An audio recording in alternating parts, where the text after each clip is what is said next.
Right now, there are a lot of AEW fans who are very unhappy with the way that Full Gear ended, not only because Hangman Page lost the AEW Championship, but because Samoa Joe, a man who, while being one of the more legendary wrestlers that is still currently active, isn't really considered to be a main eventer, walked away the victor. And while you are entitled to your opinion, the fact of the matter is AEW made the right decision. Now, I know you might not believe me, but one thing that is true is that AEW and professional wrestling at large has had a problem building up credible heels. And one of the upsides to a guy like Joe, who has been around for a while, he got his start in Ring of Honor and then slowly made his way into the big time, both in TNA and later in WWE.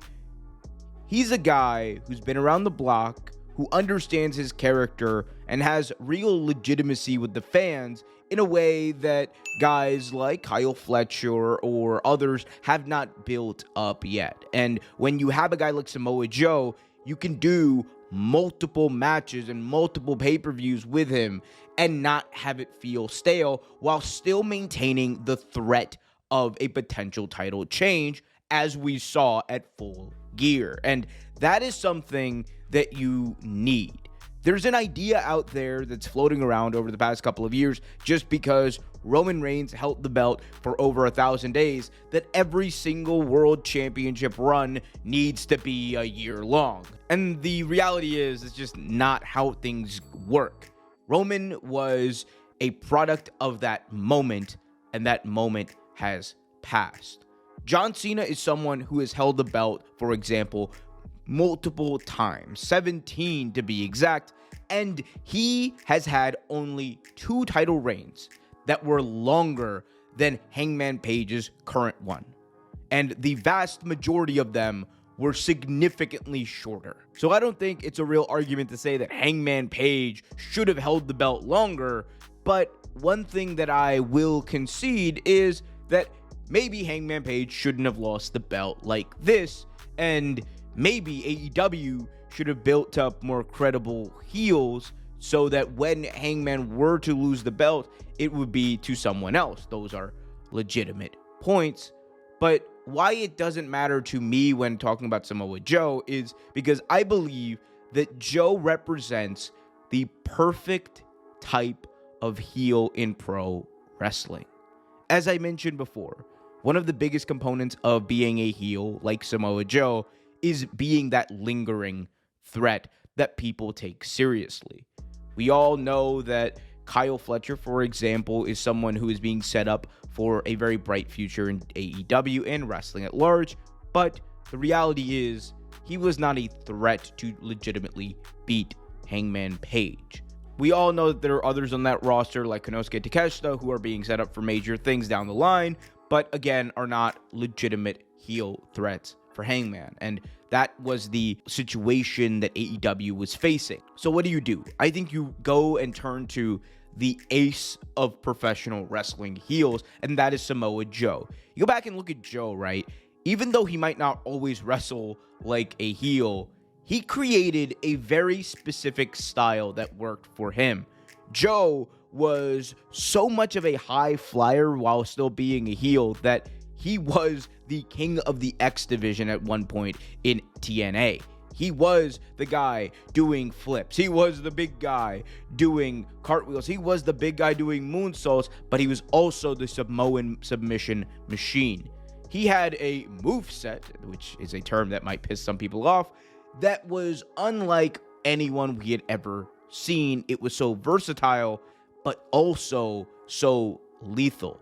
And that lethalness gave Joe real credibility, and you combine that with his ability to cut promos like it is nobody's business, his ability to get fear, anger, hatred, resentment all across in just a couple of seconds like no one else can, while doing that patented Joe snarl that he is known to do, it legitimately makes you feel like in any moment, at any time, Samoa Joe can win.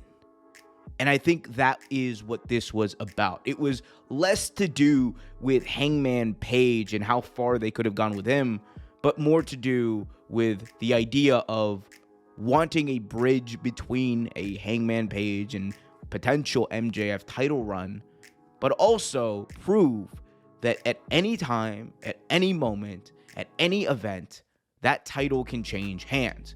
It is something that is lost in the current day of professional wrestling. We are so used to champions holding the belt for 8 to 10 months, even more, but a quick title change sometimes can mean that the product is a little bit more engaging, that the fans who think they know everything might not know everything, and it allows you to be hooked into what potentially could be a fantastic story. And I have to admit, part of me is also looking at this selfishly as a Samoa Joe fan, as someone who loves and appreciates the work that Joe has done throughout his career, and who resents how underappreciated Joe has been by the traditional powers that be in professional wrestling. He was always looked at as a fat Samoan by the likes of Vince McMahon. And the fact that people in WWE couldn't see the brilliance in him, and now we can say that he is a 2-time AEW World Champion, and he wasn't just about having that one transitional run, I think this further legitimizes the fact that Samoa Joe is not simply an indie darling. Samoa Joe is not simply a guy who was in the right place at the right time, who was there to put over other acts, but he was a legitimate star of his generation. That Samoa Joe is going to be remembered as a main eventer, a legitimate one, with multiple world championship runs in multiple major promotions, and included in that is the second biggest wrestling promotion to ever exist, All Elite Wrestling. And to people like me, I think that's enough. But hey, I guess we'll see.